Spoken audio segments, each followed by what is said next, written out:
Press meet పెట్టి పూర్తిగా దాని సారాంశం ఏంటంటే తెలంగాణ రాష్ట్రం మేమే తీసుకొచ్చాం, తెలంగాణ రాష్ట్రం మా నాయకత్వంలో వచ్చింది అనే విషయాన్ని ఈ రోజు సోమాజిగూడ ప్రెస్ క్లబ్ లో మీడియాతోని మాట్లాడుతున్నాడు. కానీ చాలా బాధగా ఉంది. కేటీఆర్ ఇంతకు ముందు కూడా నేను చాలా సార్లు కూడా మీడియా ముందు చెప్పాను.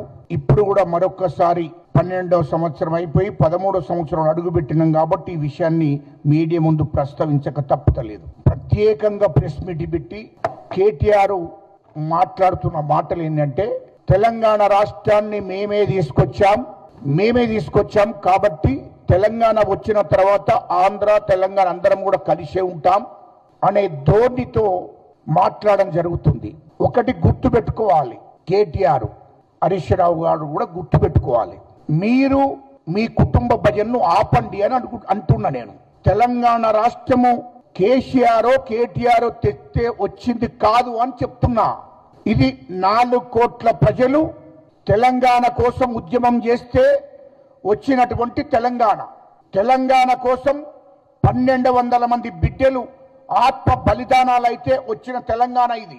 ఉస్మానియా యూనివర్సిటీ విద్యార్థులు దాదాపు 5 సంవత్సరాలు వాళ్ళ చదువును బంద్ చేసుకొని తెలంగాణ రాష్ట్రం కోసం రోడ్డు మీదకి వచ్చి ఉద్యమం చేస్తే వచ్చినటువంటి తెలంగాణ కోసం తెలంగాణ ప్రజా సంఘాల చేసి చైర్మన్ గా తెలంగాణ రాష్ట్ర వ్యాప్తంగా అన్ని గ్రామాలలో ఎస్సీలను, ఎస్టీలను, బీసీలను, మైనార్టీలను, అన్ని వర్గాల ప్రజలను ఏకం చేసి ఒక జేసీగా ఏర్పాటు చేసి కమిటీలేసి వాళ్ళందరినీ ఖచ్చితంగా తెలంగాణ రాష్ట్రం కోసం మనం ఉద్యమం చేయాలని చెప్పి ప్రతి గ్రామం నుంచి వెళ్ళి కదిలిచ్చి అన్ని కులాలను కదిలిచ్చి ఉద్యమానికి సిద్ధం చేసినటువంటి మేము రాష్ట్ర వ్యాప్తంగా అది గుర్తు పెట్టుకొని మాట్లాడాలి. ఇయలో రాష్ట్ర వ్యాప్తంగా కూడా అన్ని గ్రామాల నుండి ప్రజలను, అన్ని కులాలను ఏకం చేసి అన్ని కులాలతోని ఒక జేసీ కమిటీ వేసి ఏర్పాటు చేసి ఉద్యమంలో పాల్గొనేటట్టు చేసినటువంటి చరిత్ర మాది.